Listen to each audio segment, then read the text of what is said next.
Es un gusto estar aquí. He escuchado mucho de ustedes, mucho de Ecuador, y la verdad ha sido un placer estar aquí la última semana. Yo iba a venir con mi esposa, que es mucho más guapa que Fernando, pero ella no pudo venir, entonces Fer vino. ¿Dónde está Fer? Y bueno, ha sido un gusto, la verdad, estar aquí. También tiene otros beneficios. Mi fe ha crecido estando en la camioneta con Rainer. Entonces muchas veces he puesto mi vida en manos de Dios, diciendo, sí, Dios, me puedes proteger de esto. No es cierto, pero ha sido un gusto, la verdad, conocer a Rainer y su esposa y muchos de ustedes. La semana pasada estuvimos en Lita y ahí fue como un comienzo de esa dinámica de misiones, porque ahí pues convivimos con alemanes, personas obviamente de Ecuador, de Venezuela, de Argentina, de los Estados Unidos. Y qué bonito es vivir un poquito de la dinámica de las culturas, de los idiomas. Sabemos que un día vamos a estar ante el trono, ¿verdad? Todas las tribus, idiomas, naciones, pueblos, adorando a nuestro Señor Jesucristo. La semana pasada estuvimos en Chamanal. Todos los de Chamanal, levanten la mano. Eso, ¿y qué iglesia ahí? Una fiesta con ellos, la inauguración del templo y luego celebrando el culto. Yo pensé que a lo mejor llegando a Ecuador iba a perder un poquito de peso, pero me equivoqué mucho porque nos llegan con un platote de cosas que había comido, pero no en esa forma. Y luego 4 papas.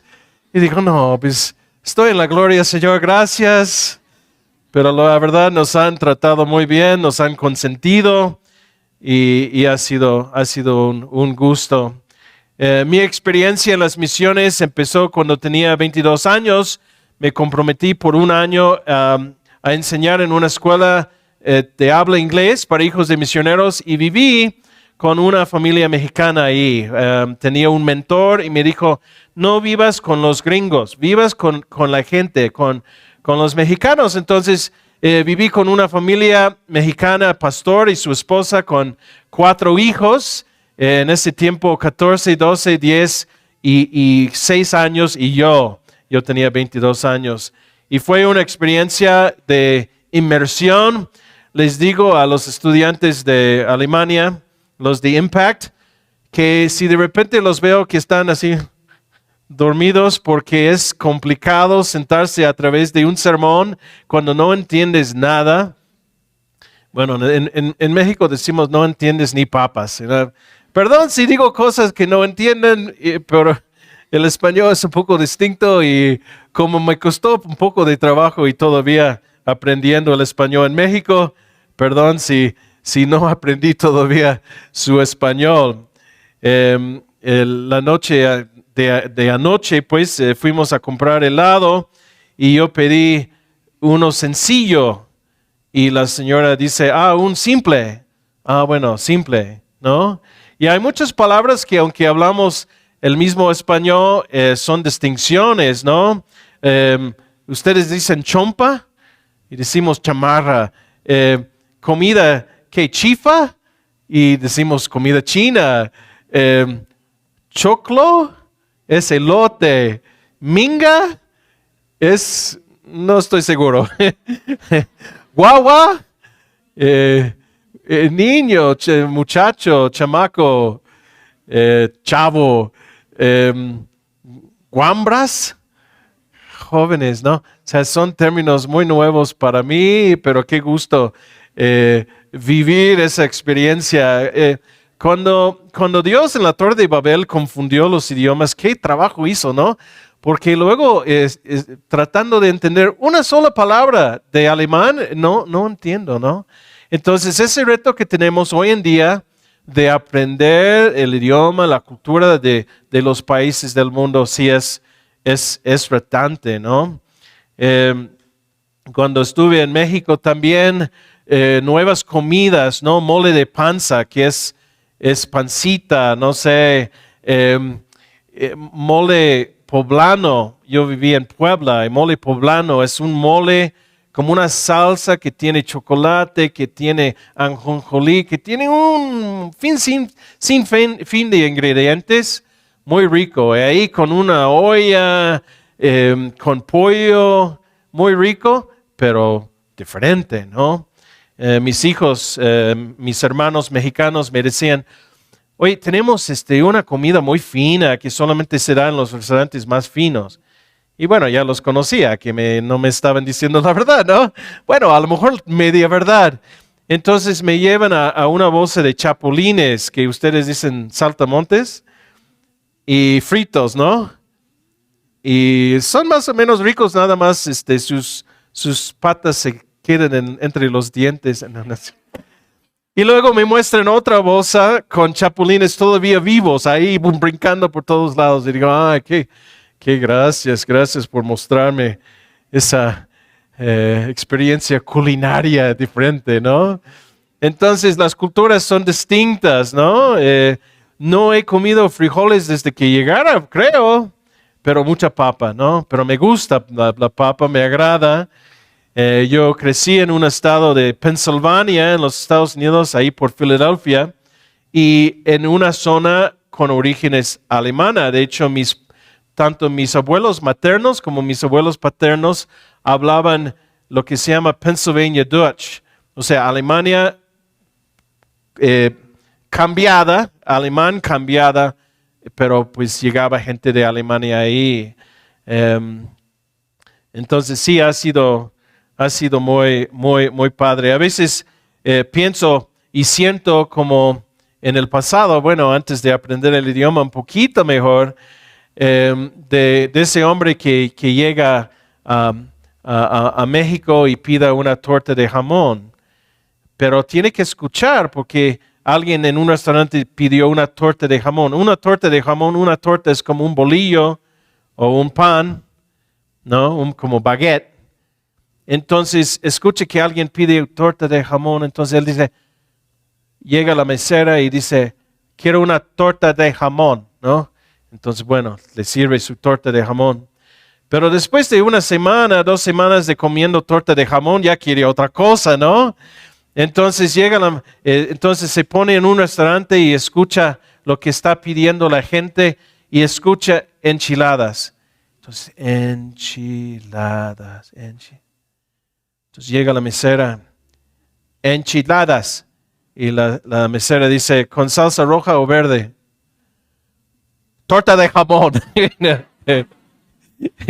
Entonces, tengan misericordia, hermanos, tengan misericordia de los hermanos entre ustedes que están tratando de aprender el español, porque es complicado y Dios nos ha dado una tarea linda, pero luego nos cuesta, ¿verdad? Bueno, el día de hoy vamos a hablar del mejor misionero, y como en todo nuestro ejemplo es ¿quién? Jesús.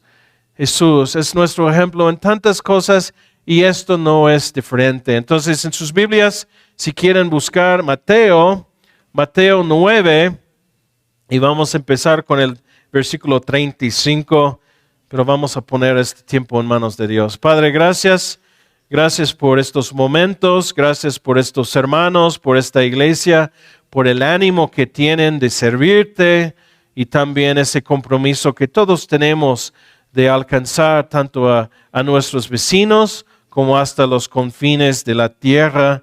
Gracias, Padre, por tu Biblia, por este pasaje que vamos a ver el día de hoy. Gracias, en el nombre de Jesús. Amén. Bueno, recordamos que Jesús también vino de otro país, un país celestial, el cielo. Él vino de otra cultura, una cultura que nosotros también estamos aprendiendo a aplicar en nuestras vidas. Una cultura celestial, una cultura justa y santa.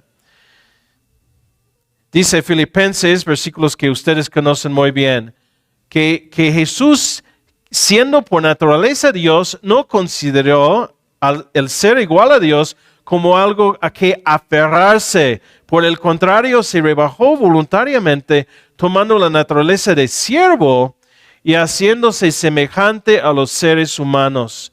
Y al manifestarse como hombre, se humilló a sí mismo y se hizo obediente hasta la muerte de cruz.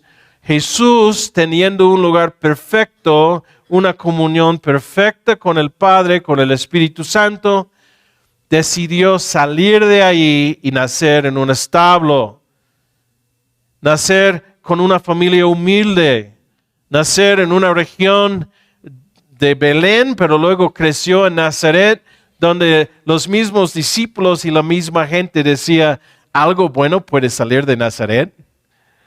¿No? Vivió en una parte de Palestina, un poco a la orilla de donde estaba pasando todo, ¿no? Entonces, Jesús vivió una experiencia transcultural tremenda. Vemos en él un ejemplo. En Mateo 9:35, vamos a ver el mensaje de Jesús, su método, su motivación y también su mandato. 35. Jesús recorría todos los pueblos y aldeas, enseñando en las sinagogas, anunciando las buenas noticias del reino y sanando toda enfermedad y toda dolencia.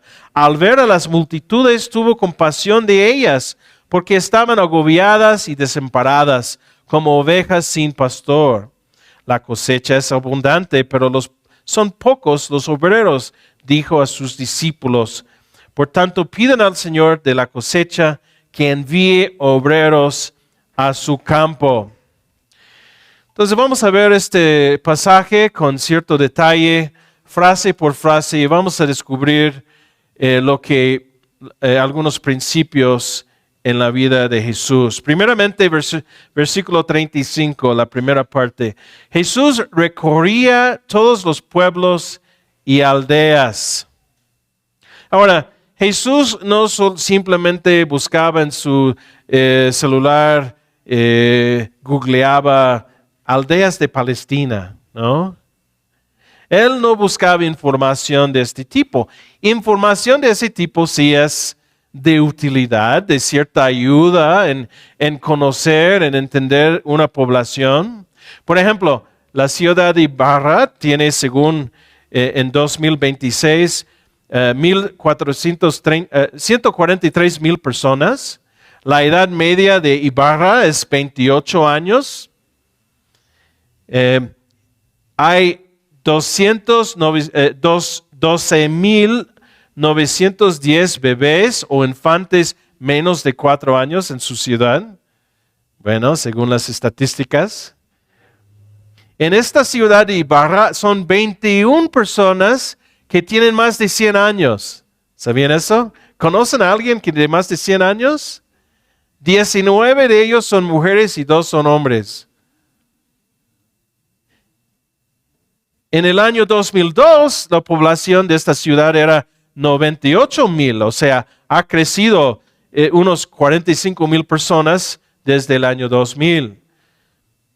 La ciudad se ubica 39 kilómetros al norte del Ecuador. Son datos interesantes, bueno, son datos que a lo mejor nos ayuda a entender un poquito de la ciudad, de la población, pero realmente no nos dicen mucho de ustedes, de la persona. También es interesante y es importante saber dónde se come la mejor comida chifa, ¿no? Si el tío Sam es el mejor pan o dónde está la tienda más cercana del Gran Aquí. ¿Quién es Richard Carapaz? ¿Dónde se encuentran los mejores parques? ¿Dónde están las escuelas, las universidades? ¿Por qué se llama Ibarra la ciudad blanca? Al que siempre vuelve uno. A ver si es cierto. ¿Qué significa la palabra Yaguarcocha? El lago, ¿no? ¿Y por qué es lago de sangre? ¿Cómo se llaman los líderes de la comunidad o de la política? Son detalles un poco más ya de ustedes, ¿no? Se habla de la historia, se habla de los eventos que están pasando hoy en día, se habla un poco de la cultura, de las preferencias. Pero ¿qué tal la perspectiva de ustedes hacia la familia? ¿Cuáles tradiciones que tienen son más importantes? ¿Cómo se percibe la fe? ¿Qué es su idea de Dios? ¿Cuáles son los sueños, los temores de ustedes? Saber es bueno, pero conocer es mejor, ¿no?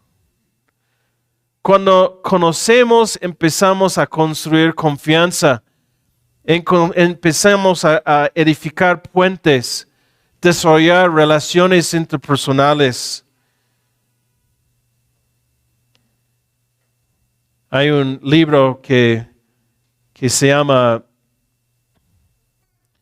El Servicio Transcultural por Dwayne, se me olvida su apellido.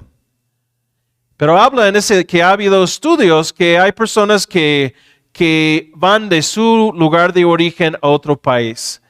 Puede ser que están trabajando en una cuestión de petróleo o con las Naciones Unidas, pero yo creo que también aplica a las misiones y la obra misionera. Y básicamente dice que el elemento más importante de tener efectividad, de tener resultados, de conectar con las personas, el dato más importante, la característica más importante, no es tanto conocimiento.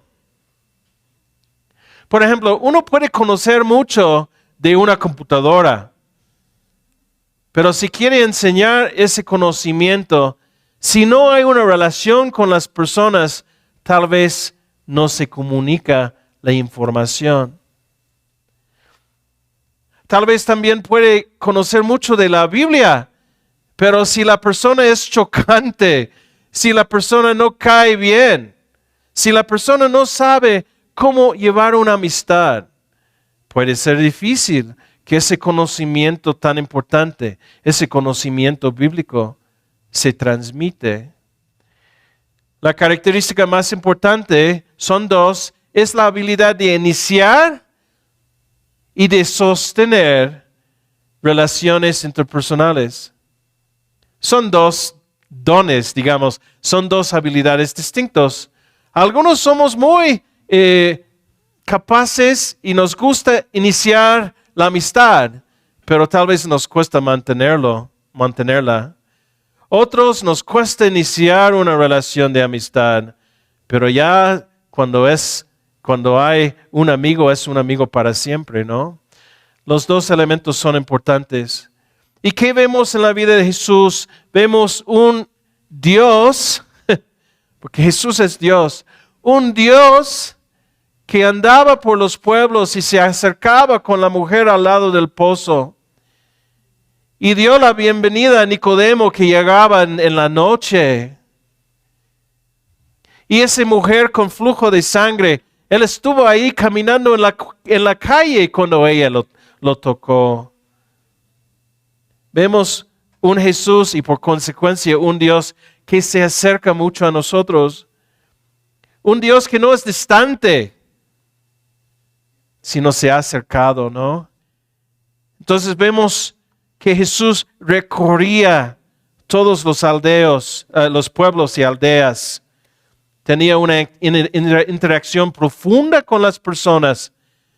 Juan 1, de 10 a 12 dice, Él que era la luz que estaba en el mundo. Y el mundo fue creado por medio de Él, pero el mundo no lo reconoció.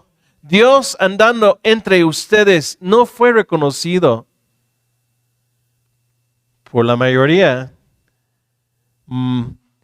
Vino a lo que era suyo, pero los suyos no lo recibieron, mas A cuantos lo recibieron, a los que creen en su nombre, les dio el derecho de ser hijos de Dios. Qué bonito, ¿no? Entonces vemos el modelo de Jesús de encarnación. Él se encarnó a la raza humana.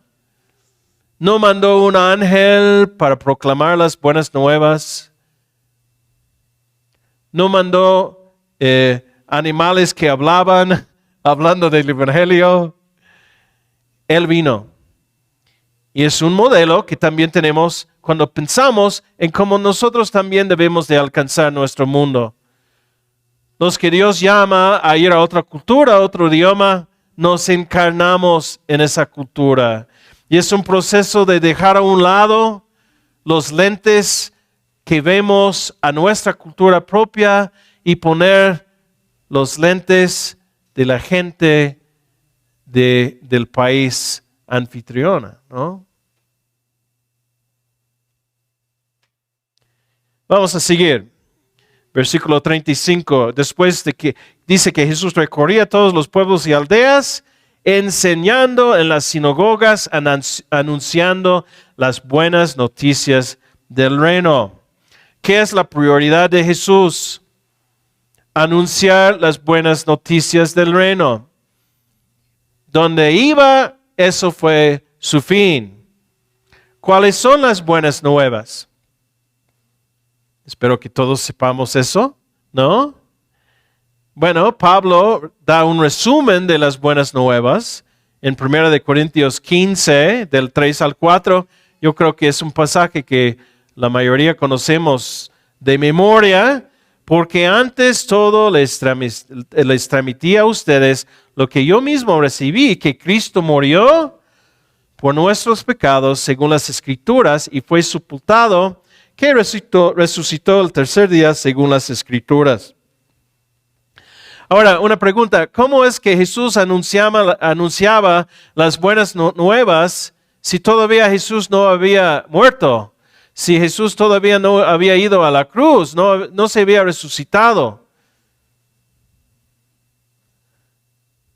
Bueno, yo sé que mi hermano Rainer sabe la respuesta.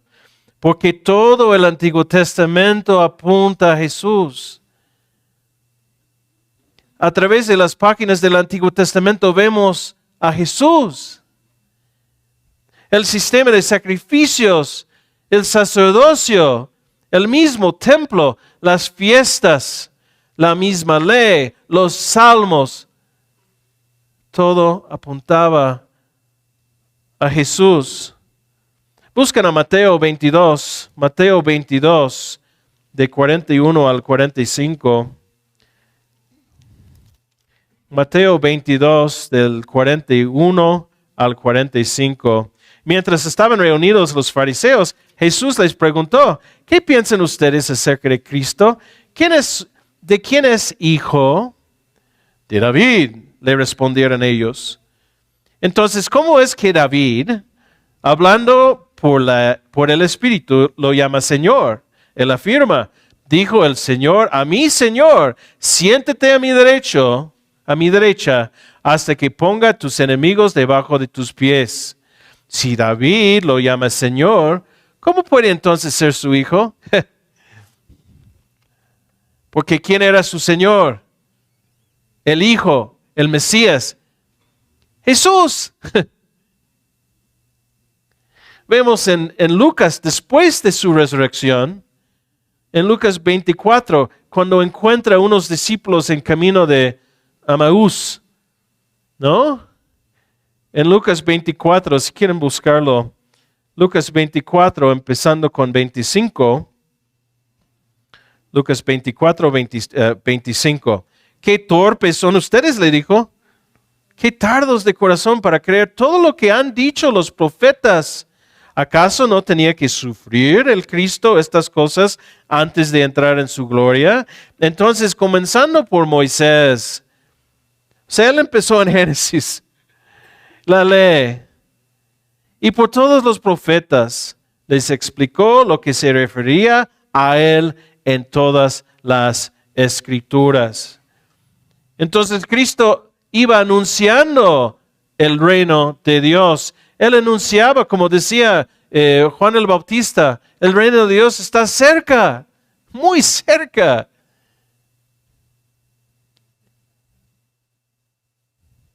Entonces la prioridad de Jesús es anunciar las buenas noticias de Dios. Yo creo que el Evangelio también debe de ser nuestra prioridad. ¿Alguien que diga amén? Amén. ¿Qué es nuestro mensaje al mundo? ¿Cuáles son las buenas noticias? Pues que el ser humano no tiene que ser condenado. Que el ser humano no tiene que tener la pena del castigo de Dios sobre él. Que un día Jesús llevó nuestros pecados y los clavó al madero. Y la maldición de la ley y nuestro castigo eterno. Esas son las buenas nuevas. Y también es nuestro mensaje. No ha cambiado eso. Seguimos en versículo 35 de Mateo 9. Y sanando toda enfermedad y toda dolencia. Jesús, mientras que predicaba, también hacía ¿qué? Pues sanando, haciendo buenas obras. Su vida, sus hechos respaldaban su mensaje, ¿no? Él no predicaba y luego actuaba en otra forma. No sé si de repente conocemos a algunos cristianos personas que dicen que son cristianos, pero no están viviendo como cristianos. Es recomendable que no abren sus bocas. Mejor no testifiquen, porque están poniendo en mal el nombre de Dios. Están poniendo piedras de tropiezo al Evangelio, ¿no? Nuestra vida debe de respaldar a nuestro mensaje. Nuestro método, nuestro estilo de vida debe de respaldar ese mensaje. Si vemos en la historia de la iglesia y en la historia de las misiones, los cristianos hemos dejado hospitales por todos lados. Muchos de los hospitales en el continente de África son iniciados por cristianos, por la iglesia. De hecho, muchas universidades empezaron como instituciones cristianas, aún hablando de Yale y Harvard y Cambridge y Oxford y algunos de los nombres más prestigiados, Princeton.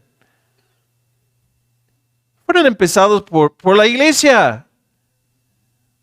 Podemos ver el día de hoy también de muchos esfuerzos de orfanatorios, de ayuda a damnificados. Una vez se inundó mucho Tabasco, un estado ahí en el sur de México, y llevamos pues algunas personas de la iglesia con algunas cosas que para ayudar a una iglesia allí. De hecho, trabajábamos no conocíamos una iglesia bíblica, digamos, en esa zona. Trabajamos con una iglesia presbiteriana y fuimos a la ciudad, una ciudad devastada, las aguas llegaban más allá del segundo piso, las personas vaciaban todos sus muebles a la calle, una cosa tremenda. Y ahí vimos camiones grandes de Samaritan's Purse, del bolsa de samaritano, no sé cómo se llama en español, trabajando, limpiando.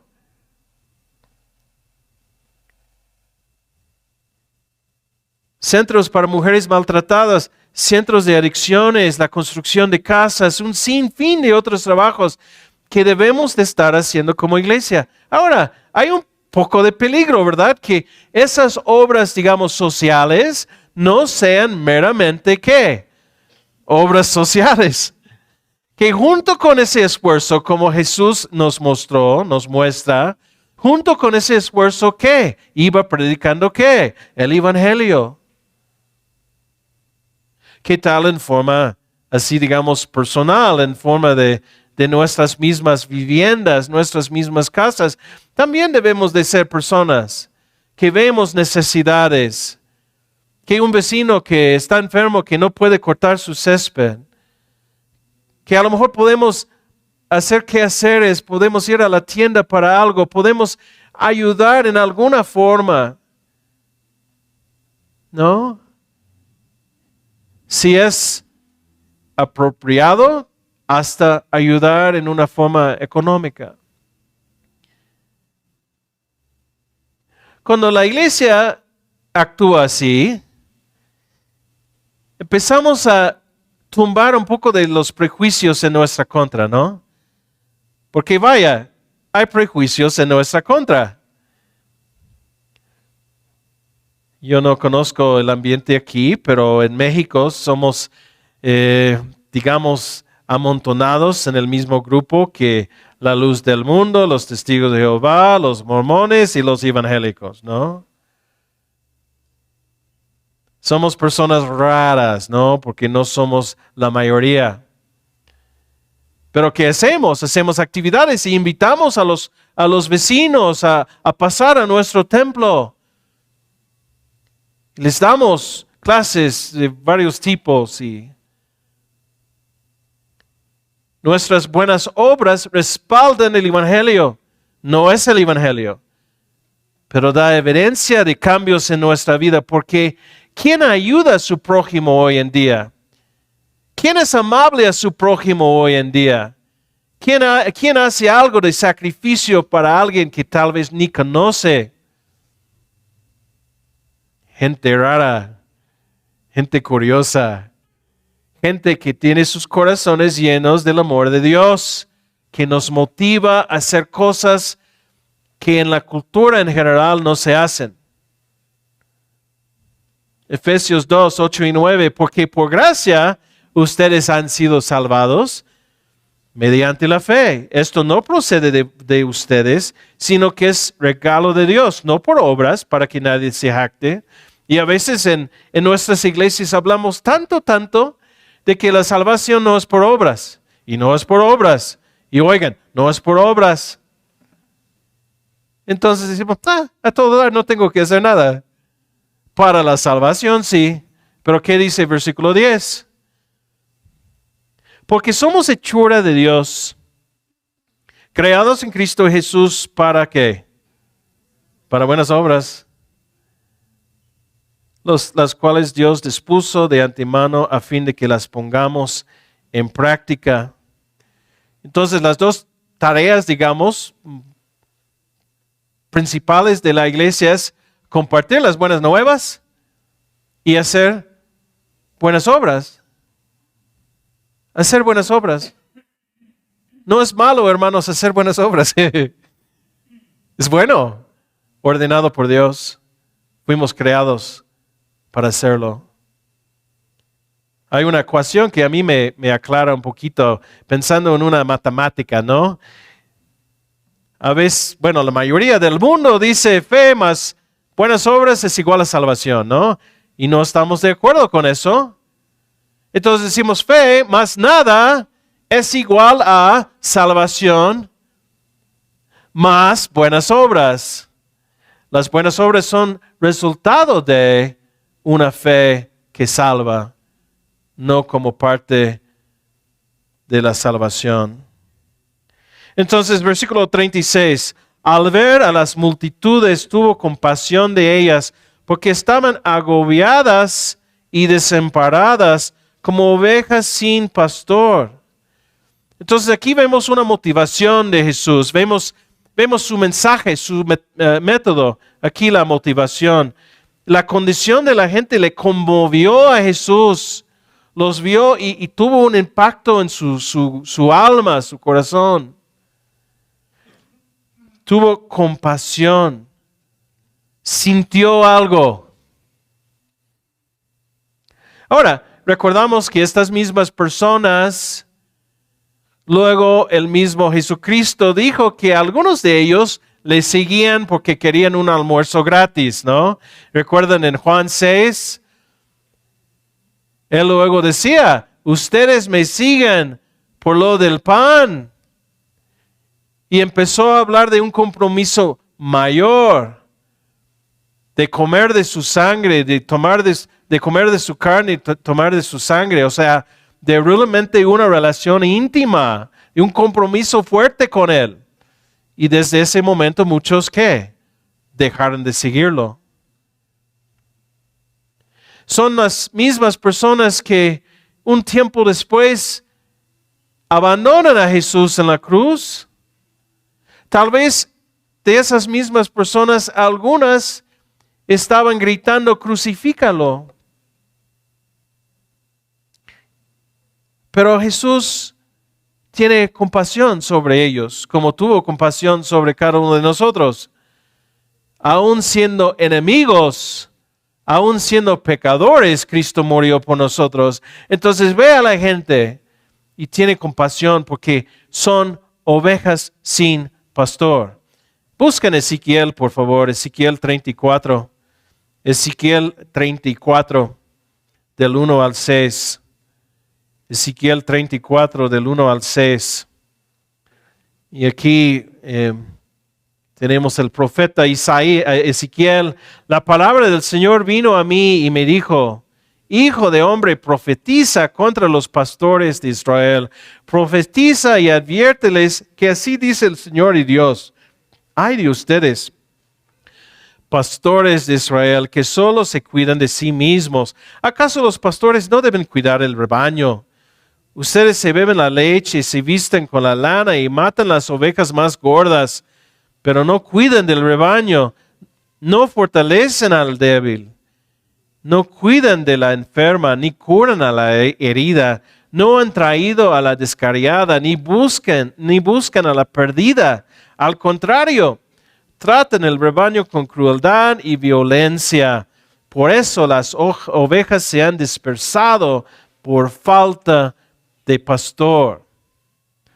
Tal vez Jesús mismo estaba pensando en ese pasaje cuando estaba viendo a esa gente como ovejas sin pastores, como gente agobiada, gente descarriada.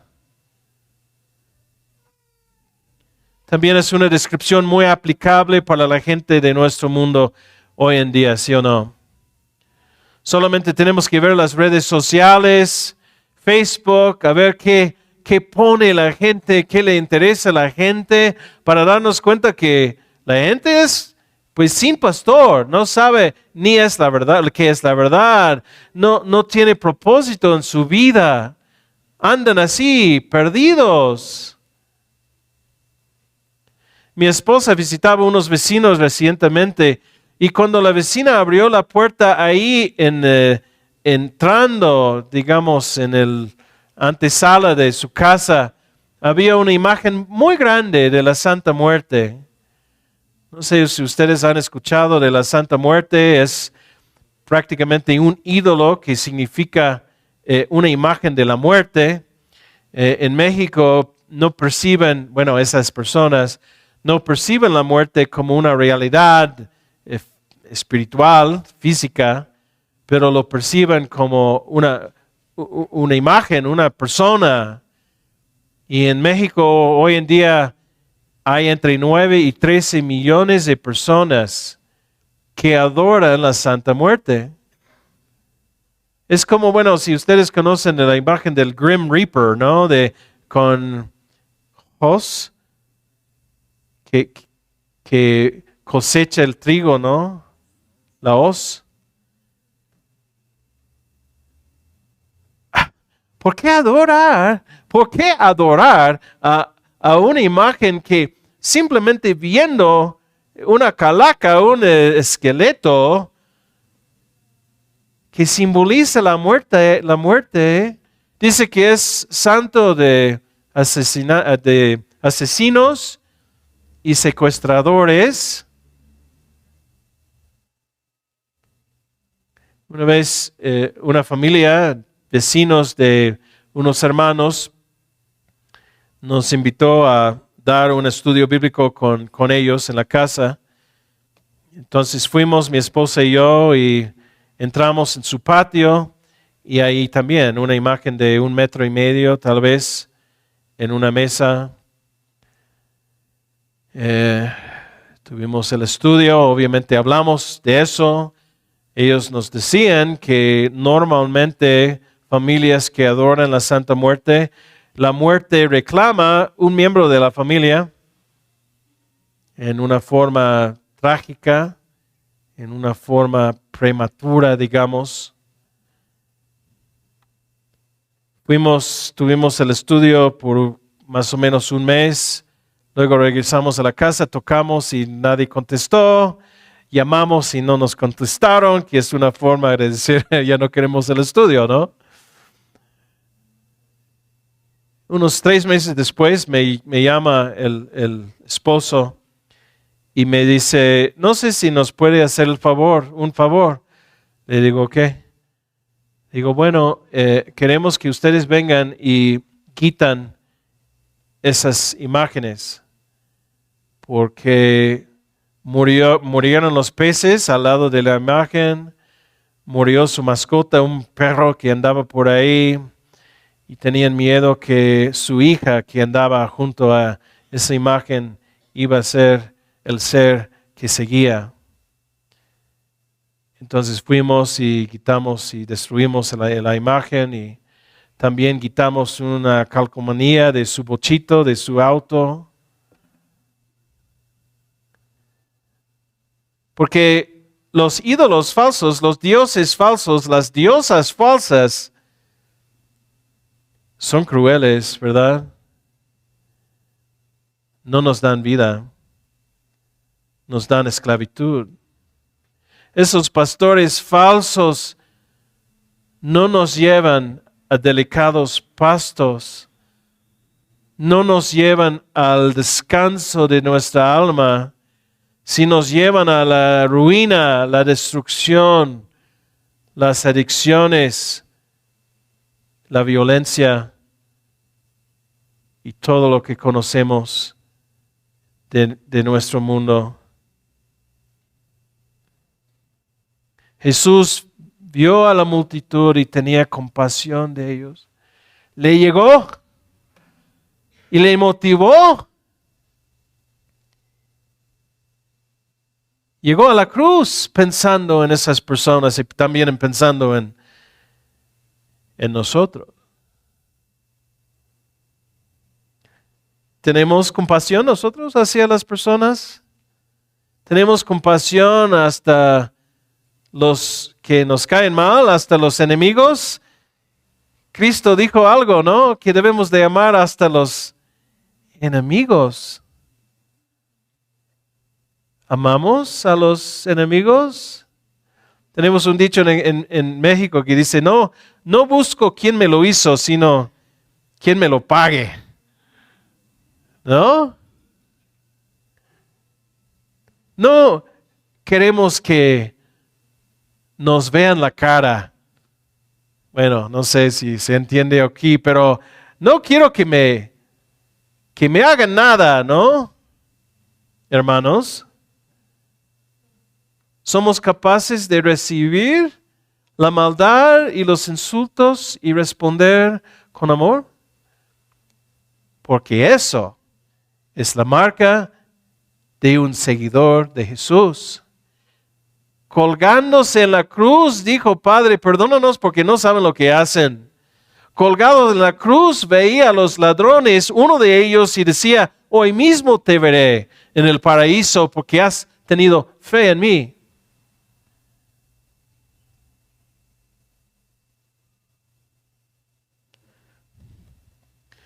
Versículo 37, el mandato de Jesús. La cosecha es abundante, pero son pocos los obreros, dijo a sus discípulos. Por tanto, pidan al Señor de la cosecha que envíe obreros a su campo. Entonces, Jesús dice, y también a nosotros, y les dice a sus discípulos dos cosas.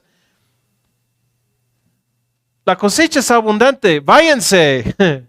Y también pidan que más tengan ese encomiendo.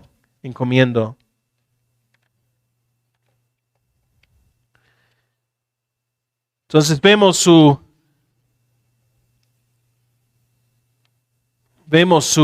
su misión, vemos su motivación de Jesús. Aquí vemos su mandato. Sabemos muy bien los versículos, ¿verdad? Mateo 28. Jesús se acercó entonces a ellos, a los discípulos, los que estaban ahí, y dijo: se me ha dado toda autoridad en el cielo y la tierra. Es importante que reconocemos eso, ¿no? Tenemos la autoridad de Jesús cuando vamos. Tenemos la luz del mundo en nosotros. ¿Y qué obscuridad se opone a la luz?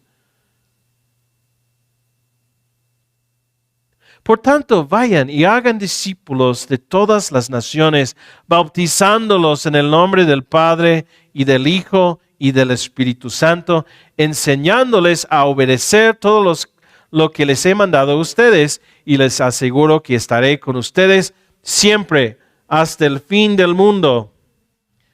Hasta el fin del mundo y hasta los confines del mundo. Está con nosotros como persona y está con nosotros en el lugar donde vayamos. ¿Qué es el mandato? Bautizándolos en el nombre del Padre, del Hijo y del Espíritu Santo. Si hay alguien aquí que conoce a Dios a través de Jesucristo, que ha puesto su fe en Él y no se ha bautizado, pues ¿qué espera? ¿No? Bautícense. Es, digamos, el primer paso hacia el discipulado. Y luego, enseñándoles a obedecer. Dos partes, ¿verdad? Los que conocemos a Dios, los que somos discípulos, ojo, no solamente los pastores o los evangelistas o los maestros de escuela dominical, es una responsabilidad de cada discípulo. Es una responsabilidad de cada uno. Debemos de enseñar. ¿Con qué fin?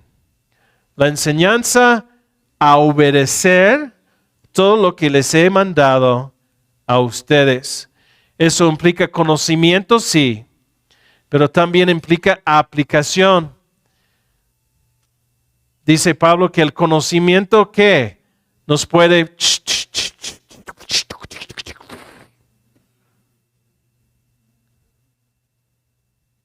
Entonces no solamente aprender, sino vivir, aplicarlo. Tal vez ante ese mandato, podríamos pensar o decir a nosotros mismos, pero ¿qué tengo yo que ofrecer a Dios? Yo no sé, no me cuesta hablar, me da miedo testificar, tal vez no puedo cantar, no tengo ni el don de anuncios, ¿no?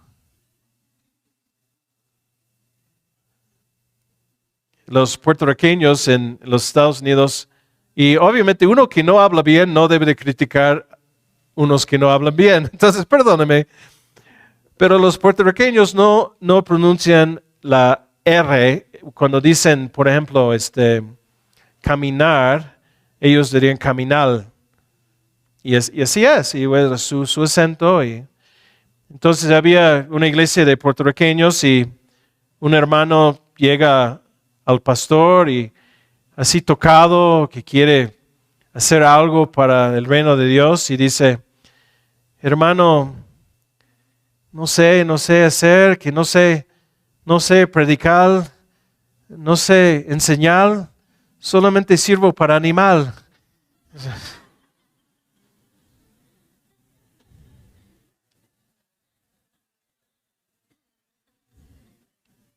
Hermanos, todos hemos recibido dones, todos hemos recibido habilidades, talentos, cosas que nos interesan.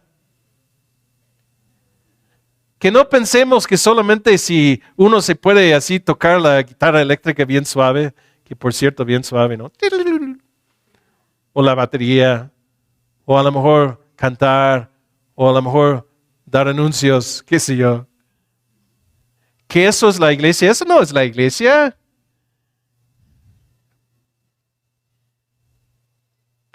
Todos, cada uno de nosotros somos miembros del cuerpo. Imagínense la vida de Moisés. Moisés estuvo 40 años en el palacio del rey, de Faraón. Luego, por algunas circunstancias, mata a alguien y huye por su vida y llega al desierto de Madián. Y ahí conoce a una chica, se casa, tiene un suegro y está ahí por 40 años. Y seguramente Moisés pensaba, bueno, la primera parte de mi vida emocionante, la segunda parte no tanto, pero pues estoy contento. Tengo mis ovejitas, mi esposa, un par de hijos. ¿Y qué le pasa? Está ahí andando por el desierto, por Horeb, que algunos piensan que Horeb y Sinaí es el mismo monte. No estamos seguros. Y aparece una zarza ardiente, una voz que dice, Moisés, todavía sé dónde vives, todavía sé quién eres. Y te tengo una tarea, te tengo un trabajito. Y Moisés dice, no hablo bien, cosa que no era cierto porque Esteban en Hechos 7 dice que Moisés era un hombre poderoso en el hablar.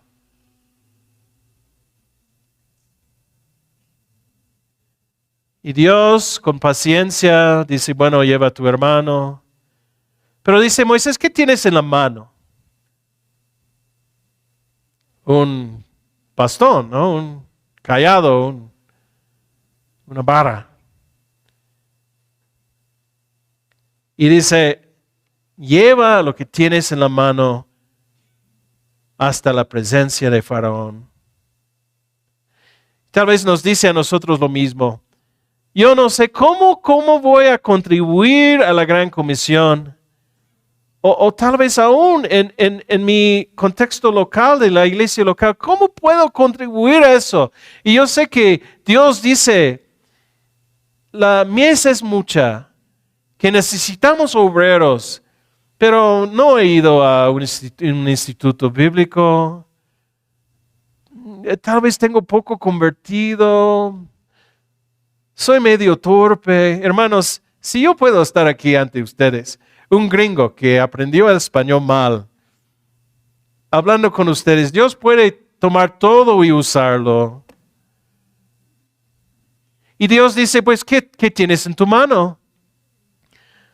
Tal vez tienes un balón de básquetbol, un pincel, tal vez tienes un martillo en la mano, un taladro, tal vez tienes una pluma, un lápiz, tal vez tienes una llave de mecánico, una guitarra, tal vez, una olla de cocina en la mano, un teléfono, un pizarrón, una caña de pescar, una podadora. ¿Qué tienes en la mano? Dios dice, lo que tengas en la mano, úsalo para mi iglesia, para mi reino. Porque hay muchos que todavía andan como ovejas sin pastor. Si tú puedes usar tu podadora para cortar el césped, y por cierto, ¿por qué no vienes a la iglesia conmigo el domingo? Oye, aquí hay un librito, es un evangelio de San Juan. Chécalo. La gran comisión, sí, es para llegar a los confines de la tierra. El jueves fuimos a Río Verde y es casi llegando al fin del mundo, ¿no?